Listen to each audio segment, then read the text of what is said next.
A lot going on in this market today. Carol and Massar with the NASDAQ 100 flirting with corrections territory. And we're going to get a slew of earnings after the bell, including from Ford and Visa. Yeah, looking forward to those earnings. I'm already also thinking about tomorrow when we get some big tech earnings. We've got a Fed decision. But once again, you know, you've got an S&P 500 that's little change. And yet, go inside the index, guys, and you'll notice that most names are actually higher in today's session with some significant gains to the upside. I know earnings is what everybody's watching, but I want to be a fly on the wall in Washington, D.C., where the Federal Reserve is meeting. The FOMC, Kevin Warsh's second meeting as Fed chair. Emily, Citadel Securities says he's going to raise, or not he, but the committee will raise rates tomorrow. We'll see what happens. You have to wonder what this does to the mega caps that are under pressure today. It's interesting to see 3 days in a row now of rates actually moving lower, and yet that's not providing any relief today for the NASDAQ 100. Yeah, not at all. And we talk about this drop that we've seen in some of these tech names. In fact, for the Philadelphia Semiconductor Index heading for a fourth straight day of losses. And it's really causing a lot of soul searching, not so much about the valuations of these companies, but obviously about the circularity of some of these financing deals, the idea that everything is so interconnected, and all it may take is just one of these hyperscalers to actually say something negative that would cause everyone to react. For today, though, the losses are modest, and in fact, you do have some green on your screen, including for the Dow Jones Industrial Average, up about 1% on the day, adding more than 500 points. The S&P 500 on a market cap basis is down about 0.2% on the day. We should point out the equal-weighted S&P 500 is actually higher by about 1.1%, which maybe is a testament to the fact that there is a rotation going on underneath the surface. The NASDAQ Composite lower by 0.2%. The NASDAQ 100 lower by 1%. The Philadelphia Semiconductor Index down by 4.4%, and the Russell 2000. It's going to add about 6 points, or 0.2%. All right, guys, we're starting to get some earnings crossing the Bloomberg terminal. Caesar's out. Second quarter loss per share of 30 cents. Second quarter net revenue of $3 billion. So we're just getting a few headlines here. I should say that, let me just go here as we get more. It looks like same-store net revenue for the second quarter missed the average analyst estimate. That's $1.02 billion versus an estimate of $1.05 billion. You're seeing the stock so far unchanged. Just looking to see what else we're getting. We mentioned the loss per share of 30 cents, operating income of $513 million, adjusted EBITDA $920 million, and that was a big miss. $960.7 million was what the street was forecasting. But again, stock not moving too much right now, remaining the after hours. I do want to go to Qorvo. Of course, that company now reporting earnings as well. The shares oscillating between gains and losses. Adjusted operating income did beat at about $178 million. Adjusted EPS did beat at $1.64. The street on average was looking for $1.10, and revenue overall at $784. We'll round it up, $785 million, and that is a beat over the average of street estimates. And we're gonna hold off on this other headline here. Actually, we are getting a headline now that Skyworks and Qorvo report an expected team for a combined company. I think we need to dig a little bit deeper into this to find out exactly what's going on. But we're now learning that Qorvo is discontinuing its conference call, is discontinuing providing forward guidance. Now we're getting Skyworks earnings crossing the wire right now, and I think we should dive a little bit deeper into this, because if that headline is correct, this does appear to be some M&A in the chip I'm seeing space. a press release from Skyworks right now that says it is reporting third quarter fiscal results. The company also announcing key steps toward a combination with Qorvo. The Qorvo regulatory approval is progressing, announces expected a leadership team for a combined company, and anticipates raising approximately $2 billion of acquisition debt financing. Qorvo saying that it announces a new capital allocation framework for a combined company and a new stock repurchase authorization of $2 billion. Okay, I mean, we kind of already knew this. I'm just curious as to why, what the sort of change is here. I mean, they had sort of announced this back in October when we had talked about that. Yeah, go ahead. They said that they are now optimistic they can do this within the calendar year, that they can close. Yeah. And they're preparing to close, or rather optimistic we can close within the calendar year. We will be preparing to close as early as within the fiscal year. The steps we're announcing today, our financing plans, the combined company's expected leadership team, and a new capital allocation framework are about being ready to execute from day one. Okay. All right. Yeah, a little confusing there.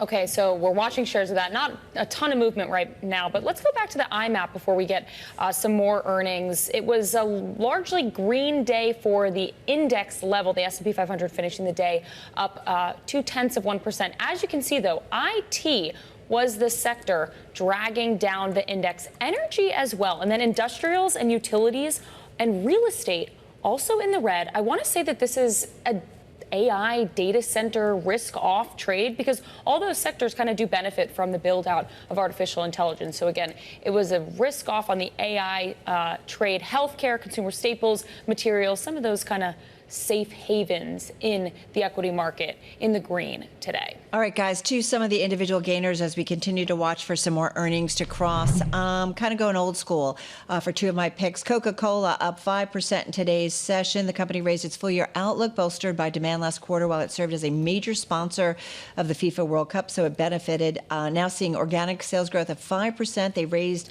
the forecast for earnings per share growth to as much as 8%, so topping earnings and sales expectations for the last quarter. Organic sales jumping 7% in North America, where, as you know, the World Cup was hosted. Stock, by the way, up about 26% year to date. So we've seen quite a run. I'm going to go over to Boeing. This one also some outperformance today, up almost 4.8% in today's session. Boeing generated better than expected cash flow in the second quarter on continued strong demand for its aircraft. Company reported free cash flow of $631 million, driven by higher airplane deliveries and solidly beating analyst estimates of $331 million cash outflow. Boeing said it still aims to generate $1 billion to $3 billion in free cash this year, despite incurring a fresh $280 million charge for the Air Force One program. We got some more earnings from Ford. Yeah, Ford out with its earnings. Adjusted EPS in the quarter, a beat, 42 cents a share. The street was looking for 36 cents, but let's push forward. The company says that for the full year, it is anticipating earnings before interest and taxes, so just EBIT, $10 billion to $11 billion. That appears to be a nudge up from its previous guidance of about $8.5 to $10.5 billion overall. So basically a beat and raise quarter here for Ford. As far as some of their numbers for the actual quarter that just passed, we talk about adjusted EPS at 42 cents on the top of average analyst estimates of 36 cents a share. But there was a net loss that I think we already knew was coming here because of that $3.6 billion charge tied to the EV business. All right, let's go to Visa. Already in the news today. Earlier we heard that the company was cutting 7% of its workforce, but Visa out with its third quarter adjusted EPS of $3.32 a share. That's a beat, folks. 323 was the street estimate. Third quarter net revenue coming in better than forecast to $11.6 billion, and that compares with the estimate of $11.4 billion. And then there's third quarter total Visa processed transactions coming in $71.7 billion. Street estimate was a little bit less than that at $71.17 billion. But Tim, we've got the stock down about 1% here after market. Yeah, Visa down about 1%, as Carol mentioned. We look to this company for an idea of what people are buying and how resilient customers are. Visa coming out and saying that the consumer and business spending remains resilient. To go over some of these numbers again, adjusted EPS coming in above estimates at $3.32. Third quarter net revenue at $11.6 billion. That is above estimates. And total processed transactions coming in above estimates at $71.7 billion. Third quarter cross-border volumes at constant currency up 13%. Shares higher by about 1% right now. Yeah, I do want to go back to Ford here and just kind of parse some of these numbers here because we talk about the breakdown of their various businesses. So in the most recent quarter, Ford Pro was up, they posted revenue of about $17.8 billion. That's basically in line with estimates here. Ford Blue, though, and this is, of course, where a lot of people have sort of looked, the revenue there at $26.1 billion. That's below what the street was looking for of about 25.6. We'll round that up to about 25.7. So a big miss there. And, of course, we know the troubles going on with their Model E business there, which, of course, they have pulled back. I do also want to point out some interesting commentary that they're all posting in here, that they now see U.S. automobile prices increasing this year, only going to be about 0.5% here. But the idea here that they do have some expectation here of auto prices going up in aggregate. Okay, you're talking trucks and cars. I'm talking Toblerone and Oreo.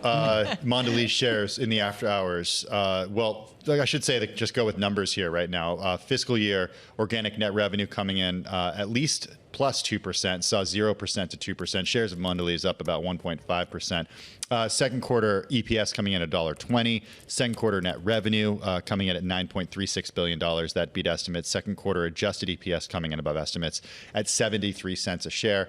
Mondelez International shares up by about 1.5%. Okay, and just like Visa, Mondelez is another good kind of gauge of the consumer health in the U.S., and right now it looks like pretty solid. The company also said that they expect at least 2% organic net revenue growth, reflects the strength of its year-to-date performance as well.